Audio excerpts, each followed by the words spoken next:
दोस्तों, हम आए महीने एसएससी यानी स्टाफ सिलेक्शन कमीशन के किसी न किसी एग्ज़ाम के बारे में न्यूज़ वगैरह में सुनते ही रहते हैं। जो लोग गवर्नमेंट एग्ज़ाम्स की तैयारी करते हैं वो तो इन एसएससी एग्ज़ाम्स की अच्छे से जानकारी रखते हैं, लेकिन जो नई नई कॉम्पिटिटिव एग्ज़ाम्स की तैयारी करना शुरू करते हैं उन्हें एसएससी द्वारा कंडक्ट कराए जाने वाले सभी एग्ज़ाम्स के बारे में अच्छे से नॉलेज नहीं होती। तो हेलो गाइज, आप देख रहे हैं बेसिक ज्ञान, और इस वीडियो में हम बेसिक से उन सभी के सभी एग्ज़ाम्स की बात करेंगे जो एसएससी कंडक्ट कराता है। अगर आप एक स्टूडेंट हैं तो ये वीडियो आपके लिए काफ़ी यूज़फुल रहेगी, क्योंकि काफ़ी सक्सेसफुल कैंडिडेट्स अपनी पढ़ाई के साथ साथ ही ऐसे कॉम्पिटिटिव एग्जाम्स की प्रिपरेशन शुरू कर देते हैं। हम एसएससी के सभी एग्जाम्स को वन बाय वन कवर करेंगे, लेकिन उससे पहले कुछ बेसिक चीज़ों से शुरुआत करते हैं, जैसे एसएससी क्या होता है। एसएससी यानी स्टाफ सिलेक्शन कमीशन एक गवर्नमेंट ऑर्गेनाइजेशन है जो गवर्नमेंट ऑफ इंडिया की डिफरेंट मिनिस्ट्रीज और उनके डिपार्टमेंट्स के लिए ऑफिसर्स और क्लर्क्स के रिक्रूटमेंट करने का काम करता है। एसएससी का मेन हेडक्वार्टर दिल्ली में है, लेकिन उसके रीजनल ऑफिसेज दूसरे शहरों में जैसे प्रयागराज, मुंबई, चेन्नई, बेंगलुरु, गुवाहाटी, कोलकाता एटसेट्रा में भी हैं। स्टाफ सिलेक्शन कमीशन को पहली बार 4 नवंबर 1975 को एस्टीमेट्स कमेटी इन 47th रिपोर्ट में लाया गया था। इसमें एस्टीमेट्स कमेटी ने सजेस्ट किया था गवर्नमेंट ऑफिसेज के लोअर और मिडिल लेवल क्लरिकल पोस्ट के लिए रिक्रूटमेंट करने के लिए एक ऑर्गेनाइजेशन को बिल्ड किया जाना चाहिए। फिर उसके अकॉर्डिंग एसएससी का गठन किया गया। एसएससी के थ्रू मोस्टली गवर्नमेंट के ग्रुप बी और ग्रुप सी लेवल की पोस्ट के लिए रिक्रूटमेंट होती है। अब आइए बात करते हैं उन एग्जाम्स की जो एसएससी कंडक्ट कराता है, जैसे CGL combined graduate level exam, CHSL combined higher secondary level exam, MTS multitasking staff exam, JE junior engineer exam, GHT junior Hindi translator, stenographer, constable GD exam, DP NCA PF exam. अब आइए एक एक करके इनकी बात करते हैं। सबसे पहले सीजीएल यानी combined graduate level exam SSC का सबसे ज़्यादा पॉपुलर एग्जाम है। इस एग्जाम को एसएससी हर साल कंडक्ट कराता है। इसके थ्रू एसएससी सेंट्रल गवर्नमेंट की ज़्यादातर group B and group C की पोस्ट की वैकेंसीज को फिल करता है, जिनमें पोस्ट के अकॉर्डिंग मैट्रिक्स पे लेवल 8 से लेकर पे लेवल 4 तक की सैलरी मिलती है। सीजीएल एग्जाम्स के थ्रू जो पोस्ट अवेलेबल होती हैं उनमें आती हैं सीएजी में AAO यानी असिस्टेंट ऑडिट ऑफिसर और assistant account officer, central secretariat service, intelligence bureau, ministry of railway, MEA ministry of external affairs, AFHQ ministry of electronics, IT etcetera में एएसओ यानी असिस्टेंट सेक्शन ऑफिसर, और income tax inspector, central excise inspector, CBI central bureau of investigation और central bureau of narcotics में inspector, NIA national investigation agency और CBN में sub inspector, और इसके अलावा सभी मिनिस्ट्रीज में upper division clerk, tax assistants, accountants, junior accountants, auditors etcetera. Next बात की जाए इसमें एलिजिबिलिटी क्राइटेरिया की, तो सीजीएल एग्जाम्स के लिए कैंडिडेट्स की एज रिक्वायरमेंट्स पोस्ट के हिसाब से होती हैं। ये रिक्वायरमेंट ज़्यादातर ग्रुप बी की पोस्ट के लिए 18 से 30 साल और ग्रुप सी पोस्ट के लिए 18 से 27 साल की होती हैं। एलिजिबिलिटी क्राइटेरिया में बात की जाए एजुकेशन क्वालिफिकेशन की, तो जैसे कि एग्ज़ाम के नाम से ही पता चलता है कंबाइंड ग्रेजुएट लेवल एग्ज़ाम, तो इस एग्ज़ाम की सभी पोस्ट के लिए कैंडिडेट्स के पास किसी भी रिकॉग्नाइज्ड यूनिवर्सिटी से किसी भी डिसिप्लिन में कम से कम अंडर ग्रेजुएशन यानी बैचलर डिग्री होनी चाहिए। एग्जाम की CHSL combined higher secondary level exam, इस एग्ज़ाम के थ्रू एसएससी गवर्नमेंट ऑफिस के लिए lower division clerks, junior secretariat assistants, postal assistants, sorting assistants और डेटा एंट्री ऑपरेटर्स की रिक्रूटमेंट करता है। बात की जाए अगर सैलरी की, तो एलडीसी यानी लोअर डिवीजन क्लर्क को मैट्रिक्स पे लेवल 2 की सैलरी मिलती है, जिसकी स्टार्टिंग बेसिक सैलरी है 19,900 रुपीज़, और बाकी सभी पोस्ट को मैट्रिक्स पे लेवल 4 की सैलरी मिलती है, जिसकी स्टार्टिंग बेसिक पे 25,500 रुपीज़ पर मंथ है। अब बात की जाए इसकी एलिजिबिलिटी क्राइटेरिया की, तो इसके लिए एज लिमिट 18 से 27 साल की होती है। इसमें भी सीजीएल एग्जाम की तरह सिटीजनशिप वाला क्राइटेरिया सेम है, लेकिन अगर एजुकेशन क्वालिफिकेशन की बात करें तो यहाँ बैचलर डिग्री मैंडेटरी नहीं है। इस एग्जाम के नाम के अकॉर्डिंग इसके लिए हायर सेकेंडरी यानी 12th पास कैंडिडेट्स भी एलिजिबल हैं। हाँ, लेकिन डीईओ इन सीएजी यानी data entry operator in controller and auditor general of India की पोस्ट के लिए कैंडिडेट्स साइंस स्ट्रीम से होने चाहिए और उनके 12th के सिलेबस में मैथ से कॉमन सब्जेक्ट होना चाहिए। सीजीएल और सीएचएसएल एसएससी के सबसे पॉपुलर एग्जाम्स हैं। कई बार लोग इन एग्जाम्स को सीधा एसएससी भी बुलाते हैं। एसएससी द्वारा कंडक्ट कराए जाने वाला नेक्स्ट एग्जाम है एमटीएस यानी मल्टीटास्किंग स्टाफ एग्जाम। इस एग्ज़ाम को एसएससी गवर्नमेंट ऑफ इंडिया की मिनिस्ट्रियल पोस्ट के अलावा सभी डिपार्टमेंट्स की ग्रुप सी की नॉन टेक्निकल पोस्ट के रिक्रूटमेंट के लिए कराता है। इसके लिए एज एलिजिबिलिटी क्राइटेरिया 18 से 25 साल तक का होता है। और बात की जाए मिनिमम एजुकेशन क्वालिफिकेशन की, तो इसके लिए 10th पास भी एलिजिबल होते हैं। नेक्स्ट एग्ज़ाम है जेईई जूनियर इंजीनियर एग्ज़ाम। ये एग्ज़ाम एसएससी गवर्नमेंट ऑफिसेज की टेक्निकल पोस्ट को फिल करने के लिए कराता है। ये टेक्निकल पोस्ट उन कैंडिडेट्स के लिए हैं जो इंजीनियर बैकग्राउंड से होते हैं। इसके थ्रू रिक्रूट होने वाले कैंडिडेट्स को डिफरेंट गवर्नमेंट डिपार्टमेंट्स जैसे MES military engineering services, BRO border road organisation, Farakka barrage project, central water commission, central public works department, central water and power research station, NTRO national technical research organisation etcetera में junior engineer की post मिलती है।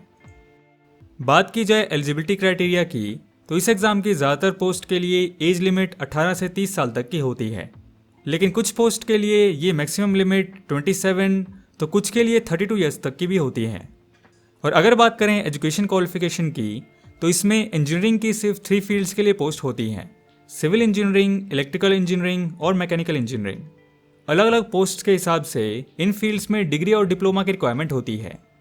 अगर career option की तरह देखा जाए तो डिप्लोमा यानी पॉलिटेक्निक्स करने वाले स्टूडेंट्स के बीच ये one of the most popular exam है, क्योंकि JEE junior engineer group B non gazetted services में आता है, जिसे मैट्रिक्स पे लेवल 6 की सैलरी मिलती है, जिसकी स्टार्टिंग बेसिक पे 35,400 रुपीज़ पर मंथ होती है। अब बात करते हैं नेक्स्ट एग्जाम की, जो कि है JHT यानी जूनियर हिंदी ट्रांसलेटर एग्जाम। इसके थ्रू गवर्नमेंट ऑफिसेज के लिए जहाँ जहाँ भी रिक्वायरमेंट होती है, जैसे central secretariat, ministry of railways, AFHQ यानी आर्म फोर्सेज हेडक्वार्टर्स एटसेट्रा में जूनियर ट्रांसलेटर्स और कुछ डिपार्टमेंट्स में सीनियर ट्रांसलेटर्स और CHTI central Hindi training institutes के लिए हिंदी प्राध्यापक की रिक्रूटमेंट की जाती है। बात की जाए एलिजिबिलिटी क्राइटेरिया की, तो इसके लिए कैंडिडेट्स के पास हिंदी एंड इंग्लिश लैंग्वेज में मास्टर डिग्री होनी चाहिए और हिंदी प्राध्यापक की पोस्ट के लिए BEd यानी बैचलर्स ऑफ एजुकेशन की हुई होनी चाहिए। बात की जाए एज एलिजिबिलिटी क्राइटेरिया की, तो इसके लिए एज लिमिट 18 से 30 साल तक की होती है। दोस्तों, एक ट्रांसलेटर बनने के लिए हिंदी और इंग्लिश लैंग्वेज की ग्रामर पे पकड़ होना बहुत ज़रूरी है, ताकि वह आसानी से एक लैंग्वेज से दूसरी लैंग्वेज में ट्रांसलेट कर सकें। इनका काम ही होता है गवर्नमेंट के ऑफिशियल डॉक्यूमेंट्स और स्पीचेस को ट्रांसलेट करना। बात की जाए सैलरी की, तो जूनियर ट्रांसलेटर को मैट्रिक्स पे लेवल 6 की सैलरी मिलती है, सीनियर ट्रांसलेटर को पे लेवल 7 की सैलरी मिलती है, जिसकी स्टार्टिंग बेसिक सैलरी होती है 44,900 रुपीज़, और CHTI में हिंदी प्राध्यापक को लेवल 8 की सैलरी मिलती है, जिसकी स्टार्टिंग बेसिक सैलरी है 47,600 रुपीज़ पर मंथ। अगला एग्जाम है स्टेनोग्राफर। इसके थ्रू गवर्नमेंट ऑफिस के grade C and grade D में स्टेनोग्राफर की पोस्ट मिलती है। Grade C stenographer group B non gazetted government jobs में आते हैं और grade D stenographer group C jobs में।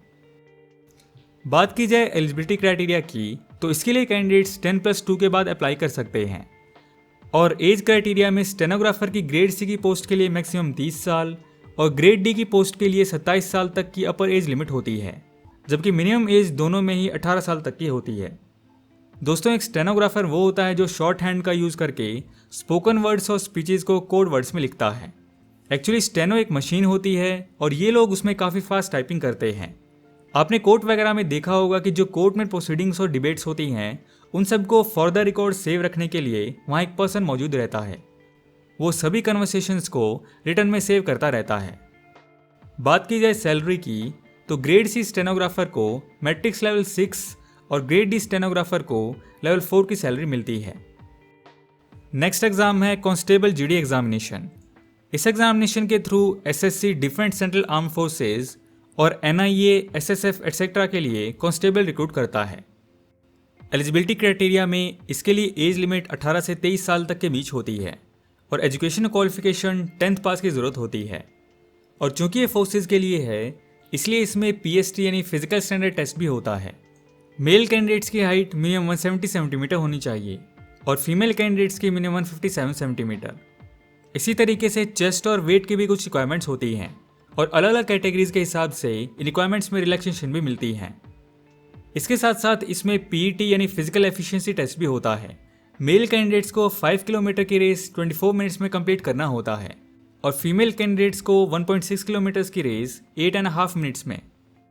बात की जाए इनकी सैलरी की तो इन्हें मैट्रिक्स पे लेवल 3 की सैलरी मिलती है, जिसकी स्टार्टिंग बेसिक पे 21,700 रुपीज़ पर मंथ होती है।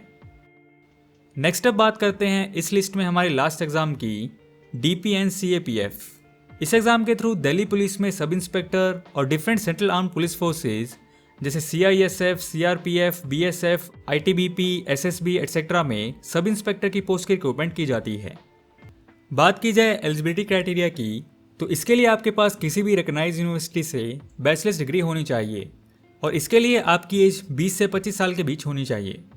इस एग्जाम में physical standard test same constable GD वाला होता है, यानी जनरल मेल कैंडिडेट की हाइट मिनिमम 170 सेंटीमीटर यानी 5 फीट 7 इंचेस हाइट होनी चाहिए। इस एग्जाम में भी मेंटल एबिलिटी के साथ फिजिकल एंड्योरेंस टेस्ट होता है। इसमें मेल कैंडिडेट्स को 100 मीटर की रेस 16 सेकंड्स में, 1.6 किलोमीटर की रेस 6.5 मिनट्स में, 3.65 मीटर्स की लॉन्ग जंप, 1.2 मीटर्स की हाई जंप करनी पड़ती है और उसके साथ 4.5 मीटर्स का शॉर्ट पुट फेंकना पड़ता है। बात की जाए सैलरी की तो इसमें मैट्रिक्स लेवल 6 की सैलरी मिलती है, जिसकी स्टार्टिंग बेसिक पे है 35,400 रुपीज़ पर मंथ। तो दोस्तों ये थे वो डिफरेंट एग्जाम्स जो SSC यानी स्टाफ सिलेक्शन कमीशन कंडक्ट कराता है। इन एग्जाम्स में हमने जो एज क्राइटेरिया की बात की वो सिर्फ जनरल कैटेगरी के लिए है। इसके अलावा OBC, SC, ST और दूसरी कैटेगरीज के लिए रिलैक्सेशन भी मिलती हैं, जिसके बारे में अगर आप जानना चाहते हैं या फिर कोई और डिटेल भी जानना चाहते हैं तो आप हमारी वेबसाइट basicgyan.com पे विजिट कर सकते हैं, जिसका लिंक आपको डिस्क्रिप्शन बॉक्स में भी मिल जाएगा। होपफुली ये वीडियो आपको इन्फॉर्मेटिव लगा होगा। अगर आप चाहते हैं हम SSC के किसी भी पर्टिकुलर एग्जाम पे डिटेल में वीडियो बनाएं, जैसे उसका एग्जाम पैटर्न, उनका syllabus, books, previous year trends, strategy etcetera के बारे में, तो आप नीचे कमेंट सेक्शन में सजेस्ट कर सकते हैं। सो दोस्तों वीडियो पसंद आया तो लाइक एंड शेयर करो यार, एंड नए हो तो इस चैनल को सब्सक्राइब कर लो क्योंकि मैं ऐसी वीडियोस आपके लिए लाता रहूँगा। And thanks for watching.